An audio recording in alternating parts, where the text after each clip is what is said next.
good for the show because they had more sponsors, understandably, but the commercials really took the wind out of my sails for continuing to listen to Coast to Coast.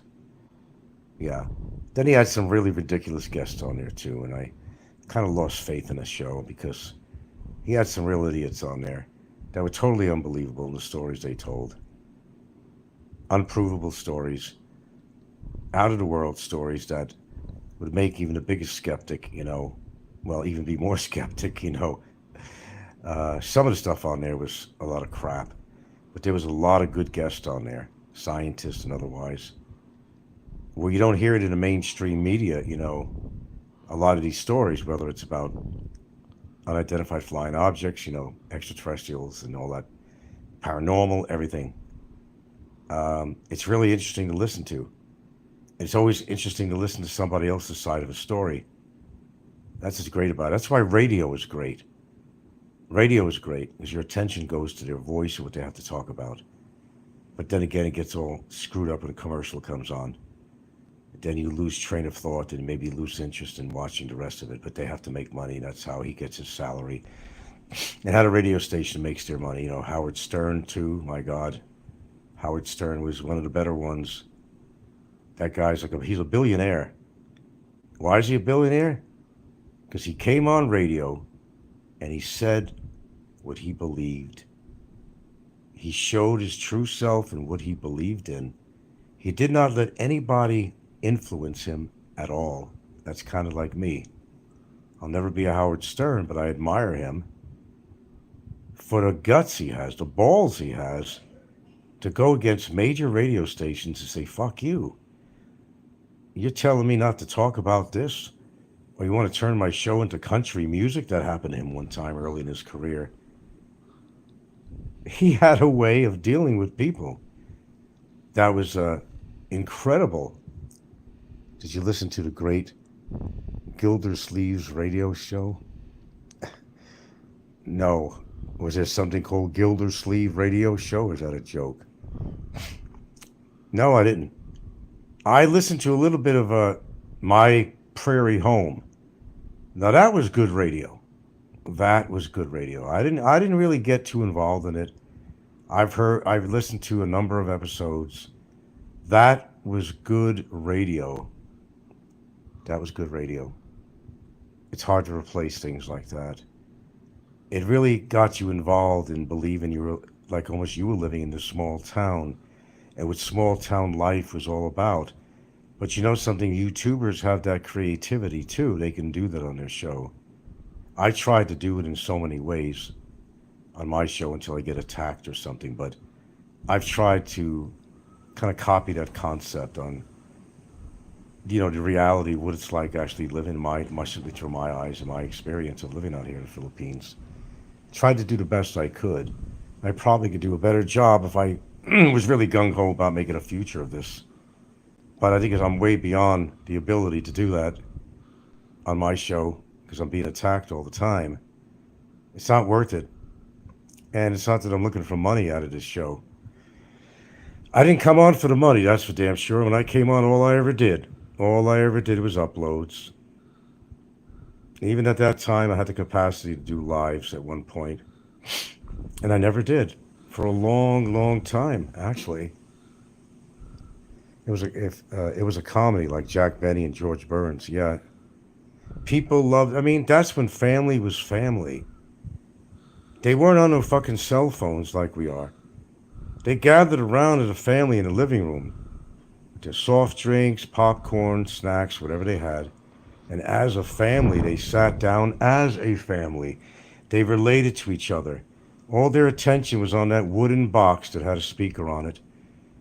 And just like we would depend on watching TV shows on Netflix or YouTube or whatever, these people used to gather around the radio. That was their entertainment. And it was not always a show that was on every single day. It could have been weekly. They had to, prepare these scripts. A lot of it, was done live. And all reading from a script. But some of the stories were so damn interesting. And that's why I like the TV show Little House on the Prairie. Who could not like Little House on the Prairie? it really showed life back in those days and how people lived when they lived out on the prairie and how tough life was to feed their children and survive. Survive animal attacks, even perhaps Indian starvation when they couldn't get enough meat to store for the winter, salt it and store it. Or all they could eat, if they were lucky, they had bread. Too much of us are spoiled, and we just don't appreciate how good we got it.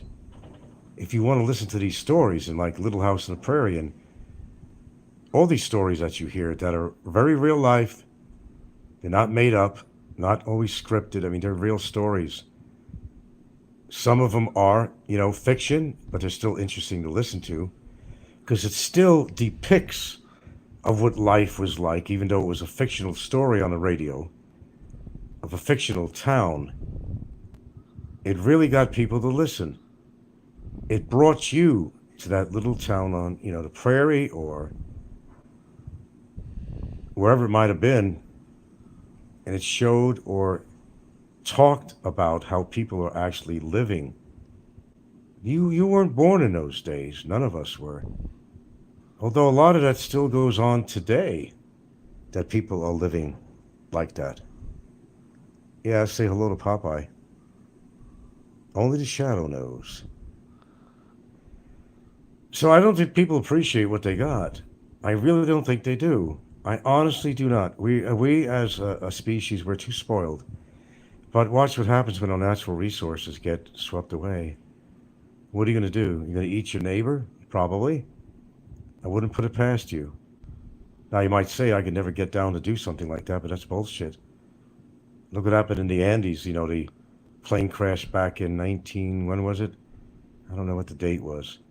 They were forced to eat flesh from the dead bodies for survival. They wanted to get back to their loved ones, but they had to live with this because, we have as humans, supposed to have a conscience, okay?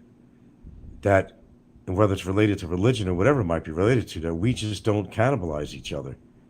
But cannibalism goes back thousands of years. It's nothing new.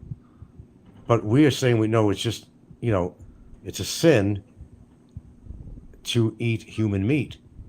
But there's still people to this day that are probably eating human meat. Some old tribes. They even say that some parts of the Philippines are still doing that. Yeah.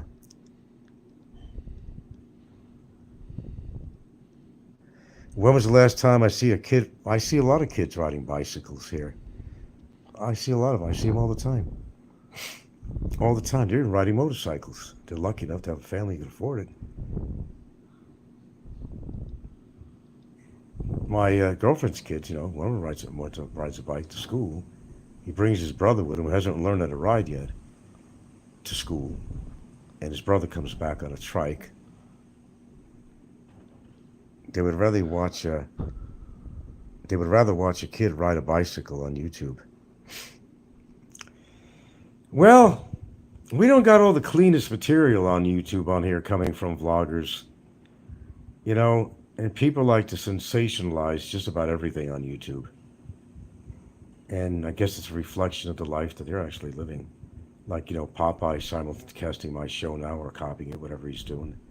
I could go there right now and I can almost guarantee you that he's simulcasting my show. That wouldn't surprise me. It's people like him that I don't know if you could really feel sorry for somebody like him. I don't know. What's the right emotion for Popeye?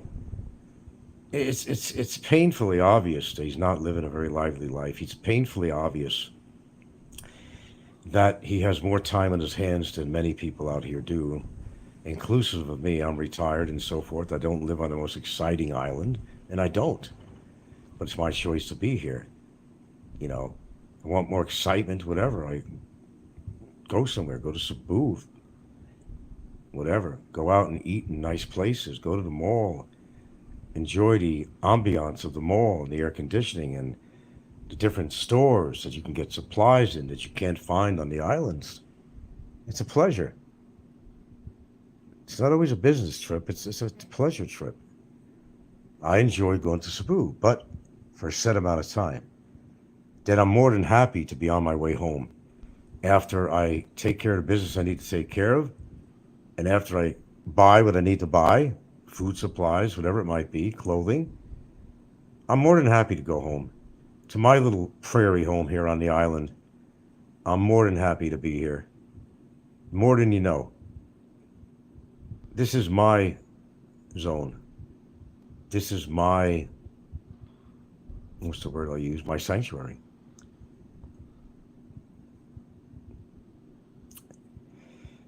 But I guess it's as far as it's not kind of like drifting off the topic too much here and getting back to what I started to say, ADDH, right? Okay, there you go. A lot of that on YouTube. The clickbait, the bullshit talk about an incident and how they build it up to be something that it's not. Whether these are YouTubers talking about each other or whether it's a real life incident.